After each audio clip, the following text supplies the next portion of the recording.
Subscribe to our channel and press the bell icon for the latest updates.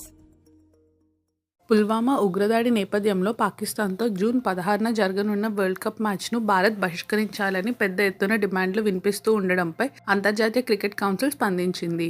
England వేదికగా మే 30 నుంచి ప్రపంచ cup మొదలు కానుండగా ఇప్పటికే విడుదలైన షెడ్యూల్ ప్రకారం జూన్ 3వ వారంలో దాయాది దేశాలు ఢీకొనున్నాయి. కానీ పాకిస్తాన్ ప్రేరేపిత ఉగ్రదాడితో 40 మంది జవాన్లు అమరులైన నేపథ్యంలో ఆ దేశంతో భారత్ క్రికెట్ ఆడకుండా మ్యాచ్ను బహిష్కరించాలని హర్భజన్ సింగ్తో పాటు బీసీసీఐ మాజీ కోశాధికారి అభిమానులు కోరుతున్నారు. 2 రోజుల క్రితం ఈ మ్యాచ్ గురించి ఐపీఎల్ చైర్మన్ రాజీవ్ శుక్లా మాట్లాడుతూ దేశం కంటే క్రీడలు ముఖ్యం కాదని, అయితే మ్యాచ్ పై ప్రస్తుతం తాము కేంద్ర ప్రభుత్వం నిర్ణయం కోసం ఎదురుచూస్తున్నట్లు వెల్లడించారు.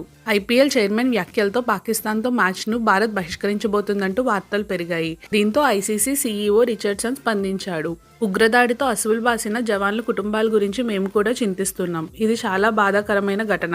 దాడి తర్వాత జరుగుతున్న పరిణామాలను ఐసీసీ గమనిస్తుంది. అయితే పాకిస్తాన్తో మ్యాచ్ను భారత్ బహిష్కరించడంపై ఇప్పటి వరకు మాకు ఎలాంటి అధికారిక సమాచారం రాలేదు. షెడ్యూల్ ప్రకారమే అన్ని మ్యాచ్లు జరుగుతాయి అని వెల్లడించారు. ఒకవేళ భారత్ ఆ మ్యాచ్ను బహిష్కరిస్తే పాక్కి 2 పాయింట్లు కేటాయించనున్నారు.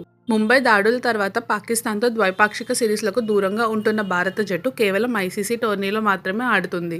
ఇందులో భాగంగా 2017లో జరిగిన ఛాంపియన్స్ ట్రోఫీలో 2 సార్లు పాక్తో తలపడిన టీమిండియా ఒక దాంట్లో ఓడి మరొక మ్యాచ్లో గెలిచింది.